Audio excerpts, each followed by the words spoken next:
Mayam boy amazing Bible prophecy minister taram nokchari ngasi lokhajarba topic asidi aigi subscriber sister Ratna maibam na hangak po wahangni haidi aing bagi larita ming ikraba missing aduna haidi arang khubum panglaba missing aduna karamba punsi mahing sargada hingadage haibadugi maramda ngangbiro hai haiba topic asigi maramda ikoi nainamna si masichu yamna maroiba topic amane ahanbada ishora patna tawse Sagada lebe pai so yam thagasare sagada haibadi arang khubum phangarba misina matau karamna ipa hingada ke karamba punsi marel len gada ke habadi gi maram dai khoi neina gadawri masidana ki thawai sang musang bidna fatana khangan biu aina ngam bu khudi mana ke ni matung an biu tari be sinau sing da suna ki thawai sang budana mkhoi puning da ngam bidna asum baje khangduna ai khoi suna ki ni tholai bada changba aduguma nupa nupi amam haibdu ohen biu Prabhu Jisu gi mingda kurum jari amen aikoi hariba topic ase aikoi na phajana khangge hai taradi ahan bada ishona taibung myoy base kari gi damak sengkhibano kadai da thamki habdo madu aikoi hana khan yeng batai shona laisam laba matungda ifadam gi damak kari thawang toki makhoi gi damak ishona kari sinlang khi habdo madu khangbado yamna maru hai aikoi yingsi Mahron chapter 1 da ikoina laisem bagi maram da ikoina phajana masida sugaina tai aduga taibung mioi ba sem bagi maram da Mahron 2 gi 7 to 9 da ikoi amu yengsi adudagi Jehova ishona laiba ki ufulna mi semlaga mahaki mana tonda hingbagi sor kamsilami aduga mi adu ahingba mi oiki Jehova ishona nongpok thangba maikeida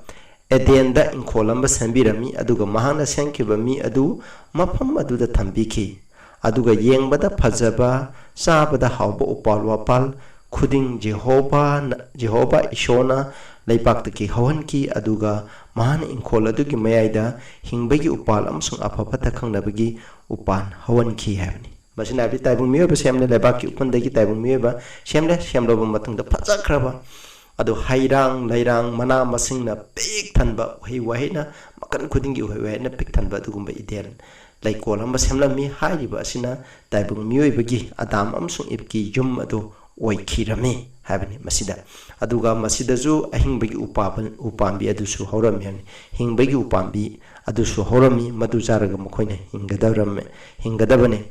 aduga mayoron 2 gi 15 da mu yengsiko aduga Jehova ishona nipa adu edengi inkhonda puraktuna madu koinaba amsung ngak senaba thambirami habani sida Masidagi khangye madudi ifadamji ide laikon makhogi phajakraba laikon jum aduda kari kaidongnaba thambirami madubu sem sanaba mana masingsing ado makhong somba makhogi phajana hena phajanaba mongda adugumbagi thabakto sem sabibagi ngakpi senbibagi thabakto ishona makhoida pibirami aduga phapatagi upambi adugi mapanna ishona makhoi chayengmani matam khara ishona haibe lagadi makhoichu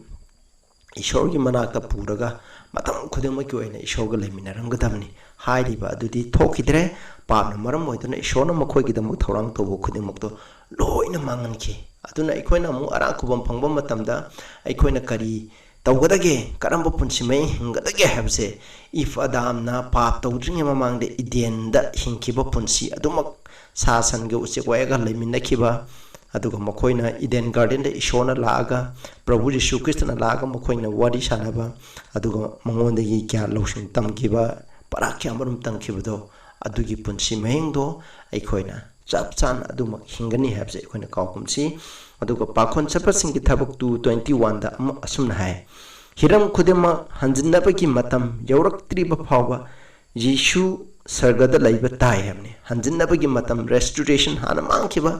Ibna paap to na maram oidana miyoibidagi mangkiba khudimokto amuk Prabhu Jisu Kristagi mapana punam hanjalganeba hoji hanjanri hairiba hanjanbaje kaitoba Prabhuna anishuba laba matungda hanjangani hamne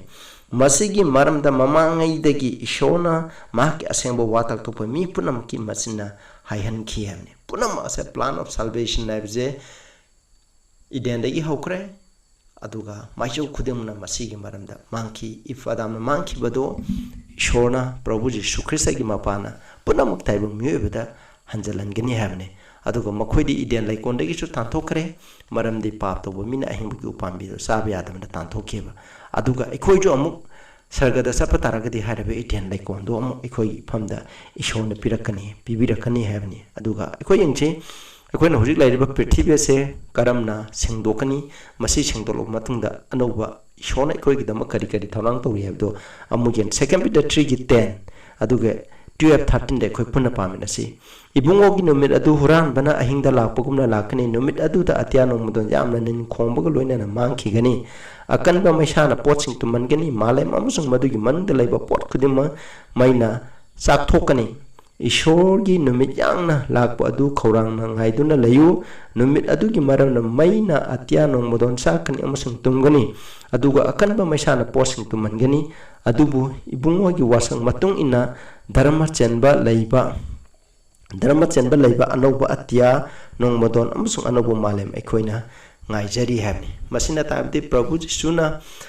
lakpa matamda ni shubo lakpa matamda malem Prithibida se ekhoina loina maina sakthekani habni lai liba kudamak che sida sakthek loida ba habsi kaino haidi prabhu da thajaraga sikhiba arang khubam phangaba mising aduga prabhu na ni shubo lakpa matamda hingna saga sakadabam khoising ado minna kupada koina first Corinthians 15 gi 51 52 53 de yengba matamda khoi khangani minna kupada khoi gi sibanai bagtang sibanai de bon dokrani maramdi shogi mangana khoi sakthak tana bagi khoi kodak to on girane ba khoi punamak shoga loina na khoina prabhu da thaja kraba sikraba sing arang khum phangadam sikraba mising adu prabhu na ni shubleng ta hingkan hindun laiba khoi ga punna pursa krane ba aduga malem asidi shogi maina ko masi tumna chahan gane ba Shinoksa, Samai Todana, Tumna Changani, Masi Prabhu Jishuna, and Shubalaba, Matunda, Awakening, Adugamu, Millennium, Sahi Lishingama, Luerba Matunda, Revelation 20, Masi, Madame de Zoo, Konanganjarke, Prabhu and Shubalaka, Millennium, Haurani, Aduga Sahi Lishingama, Shagada, Palminarani, Akona Dharma Samba Mission, Adugal Palminarani, Adugi Matunda, Akona Revelation 20, the Pavum, Adugi Matunda, Eikhoina. Prithibida asida Anouba Jerusalem karikra do loina kumdarakani phataba mission loina hinkalani sigiba sing norok sakada mission loina hinkalani mokoina ishogi sara do question gani adubu ishogi phama mandi me hauraga pulap tumna sang ne saitan am sumai gi matun punamuk to tumna maisa aga mangan gane ba masina Revelation 20 gi last verse adu da eikhoina paba matam da phajana khangani na khoin Revelation 20 do na khoina interest lairaga di masigi maram da jo ina samon semok pe asamai todana ishona Prithibida chaiba mai aduna Prithibida se pa phattaba punama adu da gi mapung phana sengdokani ngo masini masu sengdo matung da ishona Anouba Prithibida Anouba sagar do ekhoi gi damak Anouba malem Prithibida che khoina sengudabani Kone kana umis na kan be kone shon sem bi kirba Prithibida tumna manga laga Anouba ma nong ma de sem gana na kan be madun nate ko yeng chi ko ai kona Isaiah 45 pi atin hai maram de atian nong don sembi ba ishon mok oiba malem basong lakpi ba amusung sembi ba masibu mara selan ba masibu arem ba da sembi da ba masibu khundana ba song lakhi ba Jehovah na sum hai ai di Jehovah ni atop amta leite ishon malem Prithibida sem je kai do na de khunda laitana ngai gi dam sembana aremba da sembana te havni aduna hairiba ishona sembi kro Prithibida mangaloi masida papki shira phangraba khudimok to maina loina sakthekani sakhe matung de ishona Anouba malem Anouba Prithibida ase khoi gi imang da amuk sembi gane masida haidi aham baju ishona semba matam na mehron 1 2 da semba matam da malem je kari shu amamba lairamai isingi maina lairamba du degi mawong marin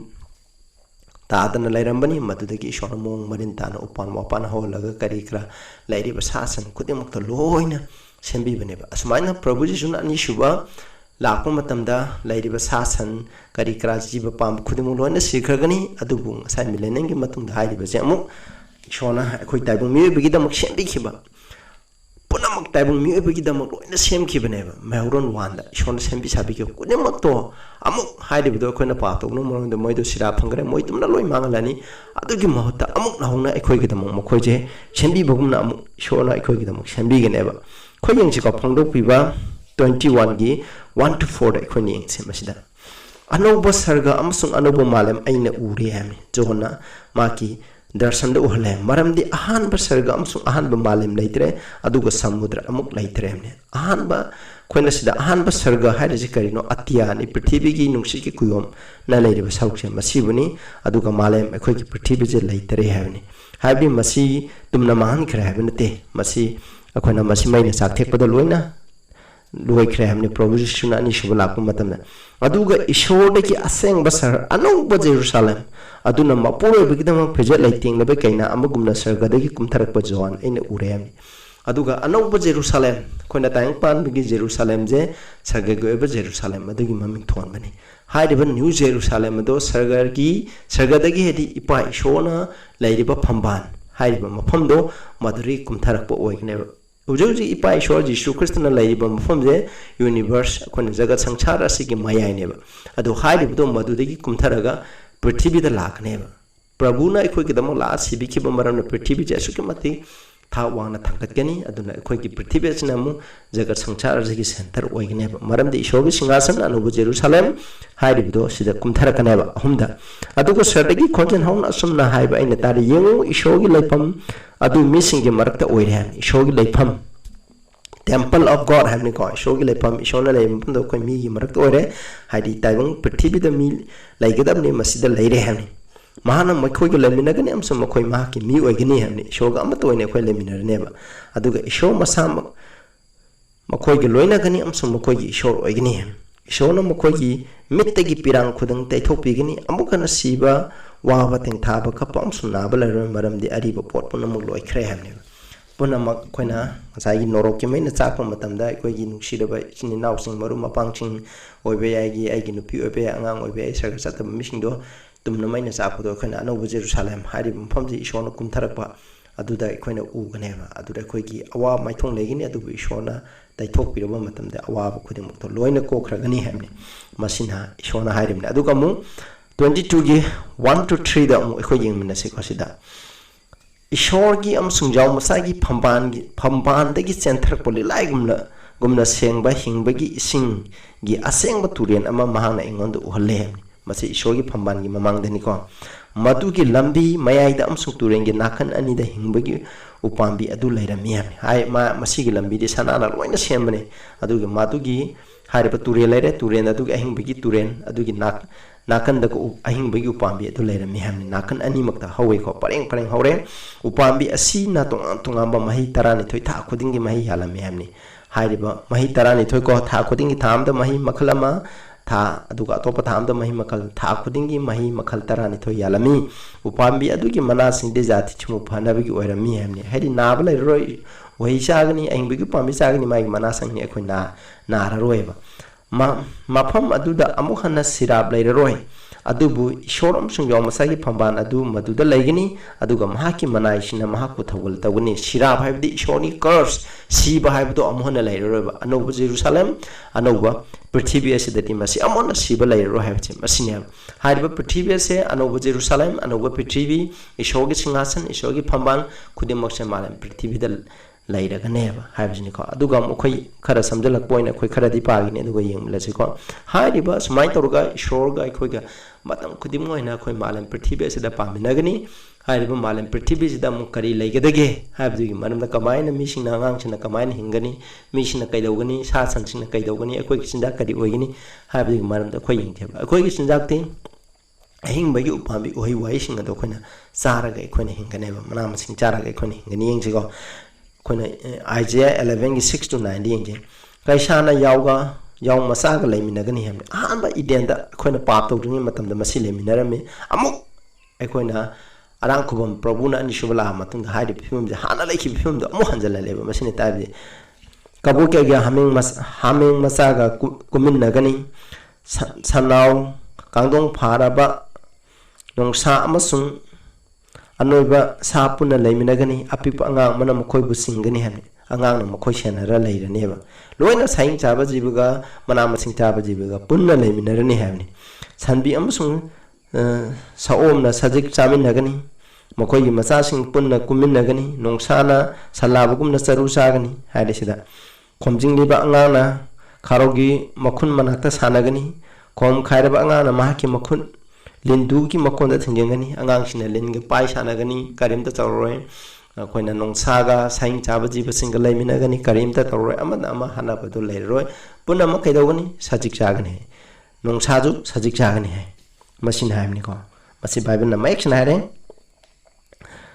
makhoi puna muna ai gi aseng basingda sok pallaloi habni shogi aseng bachang New Jerusalem da sok pallaloi di sana sa ama halaga saba taibung me bena sa halaga satpa adugumba asok apan do amata leiroi sinaw sa masin taib de Eikhoina sarga da leiba tarade khoi sanga amta sararoi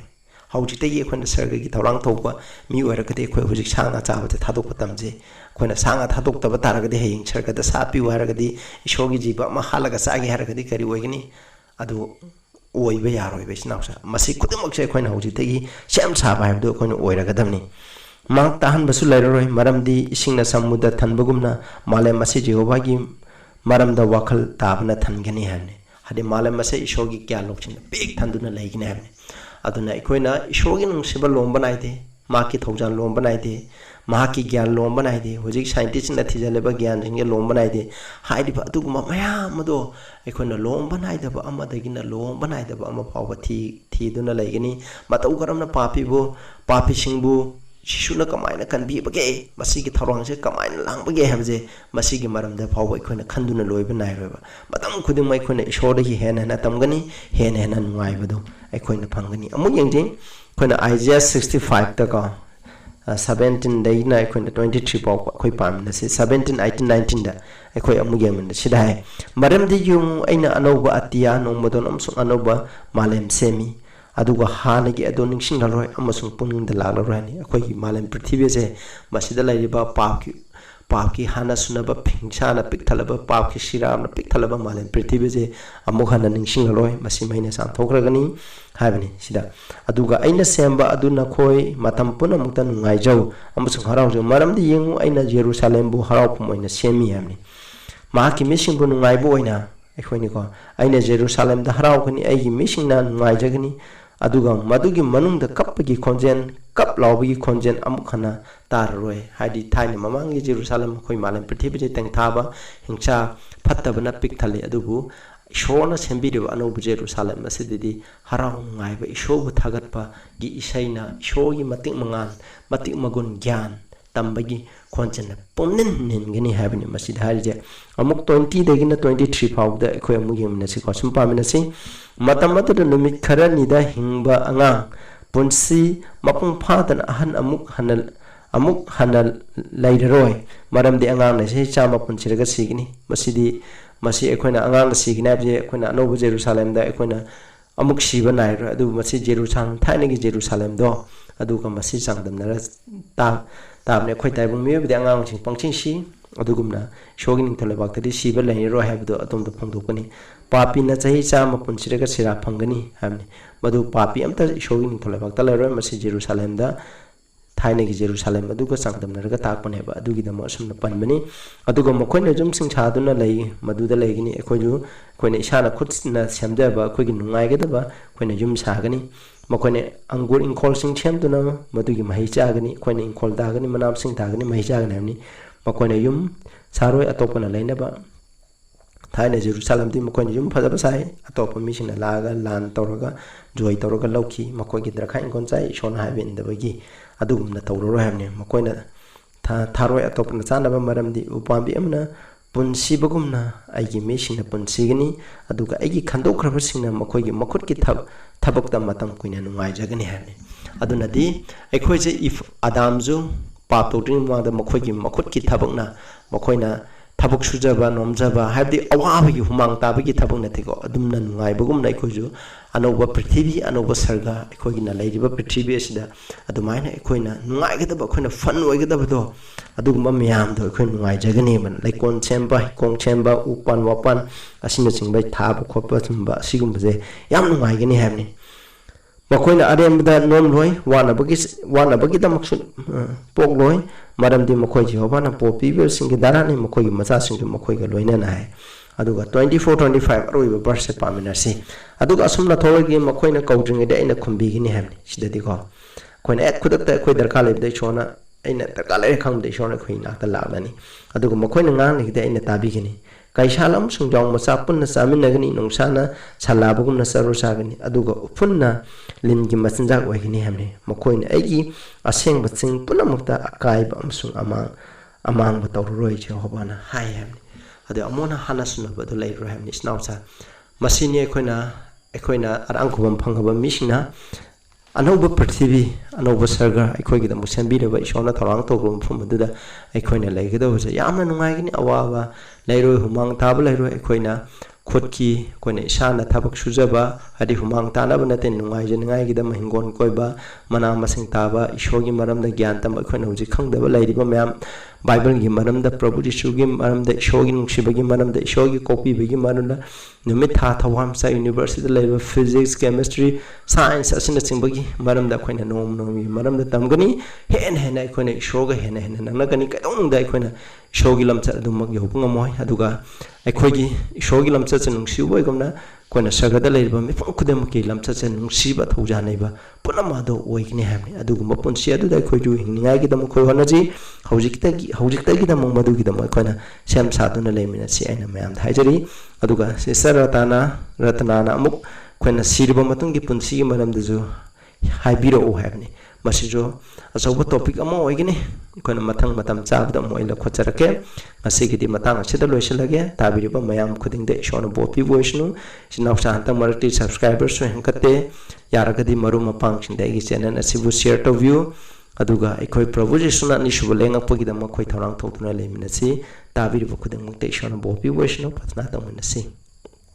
Sagada lebe paisho nahana ekhoi gidam nahana kanbi khraba arang kubum pangraba mishing dam kari kari thorang tole have do khai khajitnang na ki wai de ki samlamna naina chakraba khuding ma sida bopi view tare fishna option is mokong phabo bopi view na ekhoina nahana ekhoi gidam thorang tawkraba aduguma malam Prithiba khoi mang khraba idena dugidam ekhoi amona Tarang Todun Labor, Maduga Manunda, Nungai Yapana Labor, and Bami, Ama Hybrid Ohen View, Prabhu Jesu Christ, giving the Kurum Zari. Amen.